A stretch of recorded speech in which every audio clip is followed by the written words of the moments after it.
Praise lord brothers and sisters, ప్రభువైన యేసుక్రీస్తు మహాపరిశుద్ధ నామములో మీ అందరికీ వందనములు. మనం గమనిస్తాం, ఈ ఒక బైబిల్ స్టడీలో యూదులకి రాజుగా ఉన్న ఆషాను గురించి మనం గమనిద్దాం. ఈయన ఎంత గొప్పవాడో, ఆ తర్వాత దేవుణ్ణి విసర్జించిన తర్వాత ఎలా మారాడు అనే రెండు విషయాల గురించి మనము ఈ ఒక భాగంలో గమనించడానికి ప్రయత్నిద్దాం.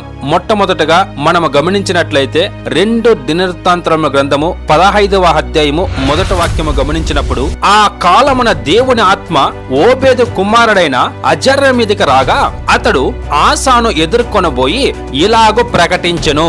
ఆమేన్. గమనించండి, ఇక్కడ ఓబేదు కుమారుడైన అజర్య మీదకి దేవుని ఆత్మ వచ్చి ఆసాను ఎదుర్కొనటకు పోయిను అనే వాక్యాన్ని గమనిస్తున్నాం. పోయి ఇక్కడ చెబుతున్న విషయాలు గమనించండి ఒకసారి. 2 దినవృత్తాంతములు 15వ అధ్యాయము 3వ వాక్యాన్ని గమనిద్దాం. నిజమైన దేవుడైనను ఉపదేశము చేయు యాజకులైనను ధర్మశాస్త్రమైనను చాలా దినములు ఇశ్రాయేలుకు లేకుండా పోవును. ఆమేన్. గమనించండి, ఇక్కడ దేవుని ఆత్మ మన పైకి వచ్చినప్పుడు మన పాపాలని దేవుడు మన జ్ఞాపకం చేస్తాడని వాక్యం చెబుతుంది. ఇక్కడ కూడా అదే జరుగుతుంది. ఒక దైవజనుడు దేవుని ఆత్మ చేత నడిపింపబడే ఒక వ్యక్తి ఏమని ప్రవచిస్తున్నాడో, నిజమైన దేవుని ఉపదేశము చేయు యాజకులైనను ధర్మశాస్త్రమైనను చాలా దినములు ఇశ్రాయేలుకి లేకుండా పోవును అంటున్నాడు. గమనించండి, ఇక్కడ ధర్మశాస్త్రమైనను అంటే నీతిగా యథార్థముగా మిమ్మల్ని నడిపించడానికి కూడా యాజకులు కూడా లేకుండా ఉండే కాలము అనేది ఆయన ప్రవచిస్తున్నాడు బ్రదర్స్ అండ్ సిస్టర్స్. కానీ ఇప్పటి కాలక్రమంలో మనం గమనిస్తున్నాం, నీకు అప్పులు పోతాయి, కారు వస్తుంది, బంగ్లా వస్తుంది, నీకు జాబ్ వస్తుంది, ఇలాంటి విషయాల్ని ఈ రోజు ప్రవచిస్తున్నారు తప్పితే వాక్యములో ఉన్న ప్రవచనాలు వేరు, ఈ రోజు చెబుతున్న ప్రవచనాలు వేరు. వీళ్ళు ఎందుకు చెప్పుకుంటున్నారా అంటే వీళ్ళు పేరు ప్రతిష్టల కోసం చెప్పుకుంటున్నారే తప్పితే వీరు చెప్పేదానికి గాని వాక్యానికి గాని ఎటువంటి సంబంధము లేదు. 2 దినవృత్తాంతముల గ్రంథం 15వ అధ్యాయం 4వ వాక్యాన్ని గమనిద్దాం. తమ శ్రమల యందు వారు ఇశ్రాయేలు దేవుడైన యెహోవా యొద్దకు మల్లుకొని ఆయనను వెతికినప్పుడు ఆయన వారికి ప్రత్యక్షమాయను. ఆమేన్. గమనించండి ప్రియమైన దేవుని బిడ్డలారా, ఎవరెవరైతే నీతిగా యథార్థముగా జీవము కలిగిన దేవుణ్ణి వెతుకుతారో వారందరికీ ఆయన ప్రత్యక్షమగుతాడు అనేది పాత నిబంధనలోని వాక్యం చెబుతుంది. 2 దినవృత్తాంతముల గ్రంథం 15వ అధ్యాయం 8వ వాక్యాన్ని గమనిద్దాం. ప్రవక్త అయిన ఓబేదు ప్రకటించిన ఈ మాటలు ఆషా విన్నప్పుడు అతడు ధైర్యము తెచ్చుకొని యూదా బెనామీల దేశమంతట నుండి ఎఫ్రాయిం మన్యములో తాను పట్టుకున్న పట్టణములో నుండి హేయమైన విగ్రహములన్నింటినీ తీసివేసి యెహోవా మండపము ఎదుట నుండి యెహోవా బలిపీఠమును మరలా కట్టించెను. ఆమేన్.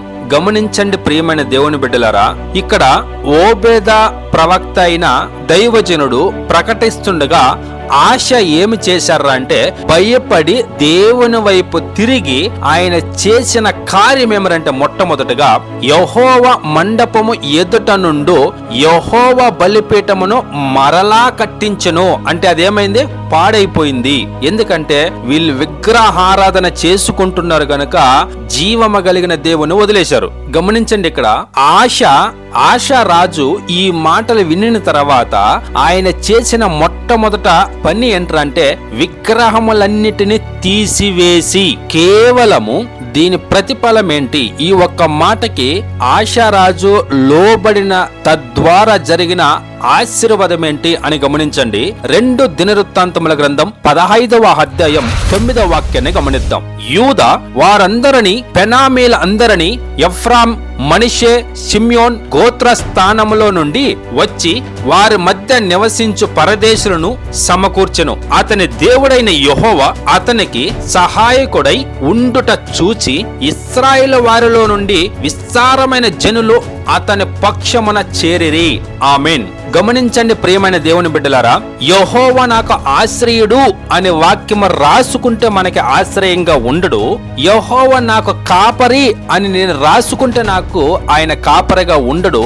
ఎప్పుడైతే ఆయన మాటలకు మనము లోబడతామో అప్పుడు ఆయన మనల్ని కాపాడుతారు బ్రదర్స్ అండ్ సిస్టర్స్. కేవలము విధియత్వము ద్వారా మాత్రమే కాని మనము వాగ్దానాలు కానుకలు తీసుకోవడం ద్వారా గాని, దశమ భాగాలు కానుకలు ఇవ్వడం ద్వారా గాని, లేక పండగలో పబ్బాలు చేయడం ద్వారా గాని దేవుడు మన పక్షమున ఉండి మన పక్షమున యుద్ధము చెయ్యడు.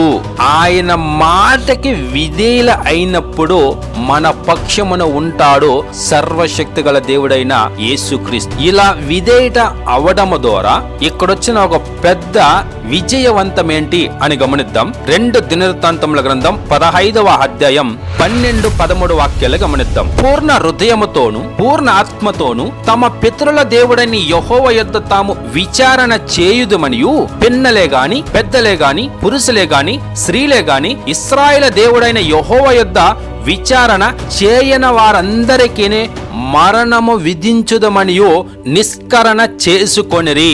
ఆమేన్. ఇక్కడ గమనించండి ప్రియమైన దేవుని బిడ్డలారా, 12వ వాక్యములో పూర్ణ హృదయముతోను పూర్ణ ఆత్మతోను తమ పితరులైన దేవుణ్ణి వాళ్ళు విచారణ చేసిరి అని వాక్యం చెబుతుంది. 13వ వాక్యం చెబుతుంది, ఒకవేళ ఆ విధంగా యెహోవా యొద్ద విచారణ చెయ్యని వారందరికీ మరణము అని వాక్యం చెబుతుంది. ఈ రోజు యేసుక్రీస్తుని అంగీకరించిన మనము ఈ రోజు యేసుక్రీస్తు యొద్ద విచారణ చేస్తున్నామా, లేక బాప్తిసం ఇచ్చిన వ్యక్తో, లేక సువార్త ప్రకటించిన వ్యక్తో, లేక ట్రస్ట్ అనో డినామినేషన్ అనో, లేక మా డాక్టరీన్ అనో చెప్పే మనుష్యుల యొద్ద విచారణ చేస్తున్నామా అనేదే ఒక్కసారి ఈరోజు మనల్ని మనం వివేచన చేసుకోవాలి బ్రదర్స్ అండ్ సిస్టర్స్. ఏ విధముగా వారు పూర్ణ హృదయముతో దేవుని వైపు తిరిగారో అదే విధంగా మనం తిరగాలి. తిరిగినప్పుడు మాత్రమే యెహోవా మన పక్షమున ఉంటాడు బ్రదర్స్ అండ్ సిస్టర్స్. చూద్దాం వీళ్ళు ఈ విధముగా విధేయులు అయిన ద్వారా ఏమి జరిగింది అని గమనిద్దాం. 2 దినవృత్తాంతముల గ్రంథం 15వ అధ్యాయం 15వ వాక్యాన్ని గమనిద్దాం. ఇలాగ ప్రమాణము చేయబడగా యూదా వారందరూ సంతోషించిరి. వారు పూర్ణ హృదయముతో ప్రమాణము చేసి పూర్ణ మనస్సుతో ఆయనను వెతికి ఉండిరి గనుక యెహోవా వారికి ప్రత్యక్షమై చుట్టూనున్న దేశస్థులతో యుద్ధములు లేకుండా వారికి నెమ్మది కలుగు చేసెను. ఆమేన్. చూడండి ప్రియమైన దేవుని బిడ్డలారా, ఒక విధేయత్వము ద్వారా ఎంత ప్రశాంతంగా వాళ్ళు బ్రతకడానికి దేవుడు యుద్ధములు లేకుండా చేశాడు అనేది మనం గమనిస్తూ ఉన్నాం. ఎందుకంటే ఈరోజు మనం గమనిస్తున్నాం చాలా చోట్ల చర్చిల పైన గాని, లేక దేవుని నమ్ముకున్న పాస్టర్ల పైన, క్రైస్తవుల పైన ఎక్కడ చూసినా దాడులు జరుగుతున్నాయి. కారణం ఏంట్రా అంటే మనము దేవుని మాటకి లోబడట్లేదు అనేదే పచ్చి సత్యం బ్రదర్స్ అండ్ సిస్టర్స్. ఎందుకంటే ఇక్కడ వాక్యం చెబుతుంది, ఆశారాజు లోబడడం ద్వారా అక్కడ పూర్ణ హృదయముతో దేవుని యందు వాళ్ళ ప్రమాణం చేసి మారు మనసు పొందుకొనడం ద్వారా అక్కడ యుద్ధాలు లేదు అని వాక్యం చెబుతుంది. మరి ఈ రోజుల్లో కూడా మనము కూడా ఆ విధంగా విధేయులై నడుచుకున్నట్లయితే అదే జీవము కలిగిన దేవుడు ఈ రోజు కూడా మనల్ని కాపాడడానికి ఆయనకు సామర్థ్యం ఉంది. మనము లోబడ్డానికి మనకు మనసుందా అనేదే ఒక్కసారి మనముల మనం వివేచన చేసుకోవాలి. చర్చలు కొట్టేస్తున్నారు, పాస్టర్లు కొడుతున్నారు. కారణం ఏంటంటే దేవుని మాట మీరడమే కారణం. ఎక్కడ మీరుతున్నారు అని మనం గమనించినట్లయితే కేవలము పేరు కోసం, ప్రతిష్టల కోసం, డబ్బు కోసం ఈరోజు నీచమైన కార్యాలు చేయడానికి ఈరోజు మేము క్రైస్తవులము అని చెప్పుకున్న బడా బడా పాస్టర్లు, పెద్ద పెద్ద బోధించే వ్యక్తులు ఈరోజు డబ్బు ముఖాన్ని చూస్తున్నారు గాని జీవము కలిగిన యేసుక్రీస్తు చేసిన ఆ త్యాగాన్ని మరిచిపోయారు బ్రదర్స్ అండ్ సిస్టర్స్. వారిని వెంబడించే మనము కూడా దేవుణ్ణి విసర్జించినట్లవుతుంది, ఆయనకి అవిధేయులుగా నడుచుకున్నట్లయితుంది.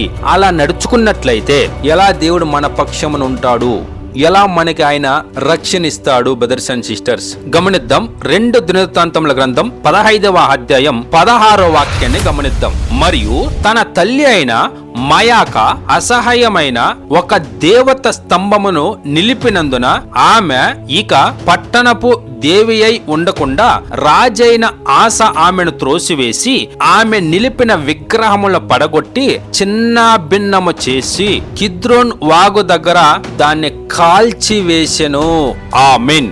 ఆశ రాజుగా ఉన్న కాలములో యుద్ధము లేకుండా సమాధానంగా ఉండడానికి ఒకే ఒక కారణం ఏంట్రా అంటే ఆయన దేవుని మాటకి విధేయుడు అయ్యాడు. బ్రదర్స్ అండ్ సిస్టర్స్, ఈ రోజుల్లో కూడా క్రైస్తవుల్లో నానా డినామినేషన్ ఉండడానికి కారణం ఏంట్రా అంటే ఎవరు కూడా వాక్యానికి విధేయులు అవ్వట్లేదు, కాంప్రమైజ్ చేసుకుంటున్నారు తప్పితే విధేయులు అవ్వట్లేదు. గమనించండి, ఇక్కడ వీళ్ళు ఆశారాజు ఇక్కడ చేసిన పని ఏంటంటే విగ్రహములను పడగొట్టి చిన్న భిన్నములు చేసి కాల్చి వేసని వాక్యం చెబుతుంది. కానీ ఈ రోజు మనకి బోధిస్తున్న వారు లేక యేసుక్రీస్తుని వెంబడిస్తున్న మనము యేసుక్రీస్తు ఫోటో పెట్టుకొని, మరియల్ ఫోటో పెట్టుకొని, సంతార్ ఫోటో పెట్టుకొని, ఇంకా అనేకమైన పరిశుద్ధులు వీళ్ళు అని ఈరోజు రోమన్ క్యాథలిక్ లో అనేకమైన విగ్రహాలు ఉన్నాయి. అడిగితే వాళ్ళు ఏమంటారో, బదులు అది విగ్రహం కాదు,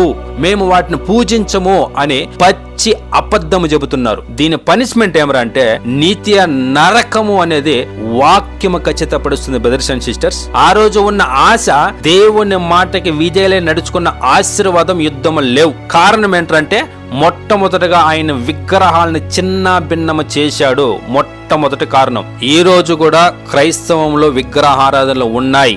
వాటిని తీయకుండా పోయినట్లయితే ఇప్పుడు విధేయుడైన ఆశ గురించి మనం గమనించాం. ఇదే ఆశ 36వ సంవత్సరములో దేవుని మాటకి విధేయును అవ్వలేదు. అవ్వకుండా పోయినప్పుడు ఏమి జరిగింది అనేది 2వ భాగంలో గమనిద్దాం. సో ఈ భాగంలో మనం గమనించింది ఆశా రాజా దేవుని మాటకి విధేయుడయ్యి విగ్రహాలను చిన్న భిన్నము చేసి కాల్చేసిన ద్వారా ఆయనకి యుద్ధము లేకుండా సర్వశక్తి గల దేవుడు చేశాడు. వారు పక్షమున దేవుడు ఉన్నాడు. అదే విధంగా మనము చేసినట్లయితే మన పక్షమున దేవుడు ఉంటాడు. సో 2వ భాగంలో గమనిద్దాం, ఆశా రాజా ఎలా మరణించాడు, అవిధేయతము ద్వారా ఏ విధంగా మరణించాడు అనేది 2వ భాగంలో గమనిద్దాం. ప్రభువైన యేసుక్రీస్తు ఆత్మ మీ అందరికి తోడైన మిమ్మల్ని సత్యంలో నడిపించును గాక. Amen. Thank you Jesus. Thank you brothers and sisters.